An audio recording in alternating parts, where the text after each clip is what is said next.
Hello everyone, কেমন আছো তোমরা সবাই? আশা করছি সবাই খুব ভালো আছো, আর আমিও খুব ভালো আছি। তো দেখো, আজকে চলে এলাম সন্ধেবেলা আমি দুপুরে কতগুলো কাপড় কেচে মেলেছিলাম, কিছুটা গুছিয়ে নিয়েছি আর কিছুটা ছিল, ওগুলোকে গুছিয়ে নিচ্ছি। আর আজকে বিছানার চাদরটাও উঠিয়েছিলাম ওগুলো। আর দেখো, সন্ধে দিয়ে দিয়েছি, সন্ধে দিয়ে চা খেয়ে নিয়েছি। তারপরে এগুলো গুছিয়ে চলে যাব রান্নাঘরে গিয়ে রান্না করব, তারপরে যাব মেয়েকে পড়াতে। তো আজকে রান্না করব রাত্রে, দেখো, মসুর ডালের চচ্চড়ি। তো এখানে ডালটা ধুয়ে রেখে দিয়েছি, তারপরে কুচানো পেঁয়াজ, রসুন, কাঁচা লঙ্কা, টমেটো আর গোটা গরম মশলা আর শুকনো লঙ্কা। তো এখানে কড়াইয়ে করব না, আজকে কুকারেই করব। কুকারে করলে চটজলদিও হয়ে যায় আর ভালো হয়, সেদ্ধ হয়ে যায়। এবার মুসুর ডালটা না এনেছে বড় বড় দানা, তাই সিদ্ধ হতে একটু সময় লাগে, তাই কুকারেই করে নিচ্ছি। প্রথমে দিয়ে দিলাম সরষের তেল, তার মধ্যে এবার ওর মধ্যে দিয়ে দিব গোটা শুকনো লঙ্কা আর গরম মশলা। তারপরে দিয়ে দিব কুচানো পেঁয়াজগুলো যখন ভাজা হয়ে যাবে, তার মধ্যে দিয়ে দিব রসুন আর কাঁচা লঙ্কা। যখন রসুন কাঁচা লঙ্কাটাও ভাজা হয়ে যাবে, তারপরে টমেটো দিয়ে ওই ভেজানো ডালটাও দিয়ে দেব, ডালটাও দিয়ে একটু নাড়াচাড়া করে নেব। তারপরে স্বাদ অনুযায়ী নুন, হলুদ দিয়ে জল দিয়ে দেব। আর একটাই সিটি দিব, কেন বেশি গলে গেলেও আবার ভালো লাগে না ডাল চচ্চড়ি, একটু আধা ফাটা ফাটা হবে, তবেই খেতে ভালো লাগে।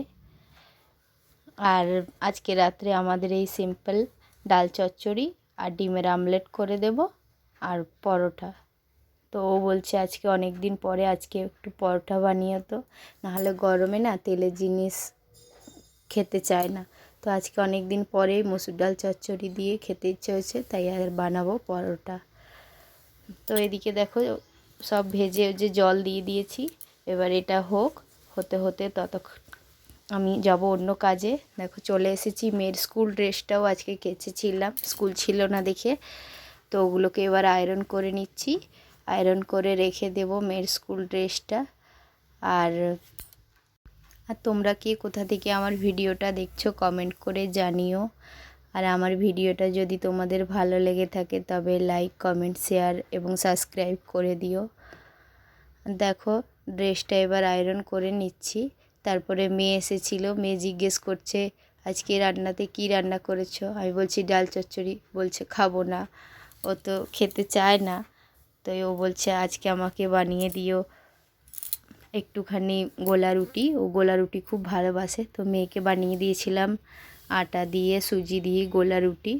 তারপর তোমাদের দাদাও চলে এসেছে দোকান থেকে, এবার ওকে একটু চা বানিয়ে দেব।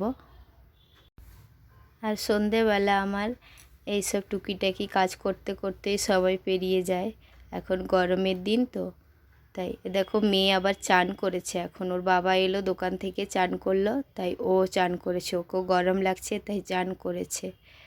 আর দেখো, চাও দিয়ে দিয়েছি। এবার চলে এসেছি রাত্রে খাবার দিতে। ও ওর খিদে পেয়ে গেছে, তাই ওকে দিয়ে দিব।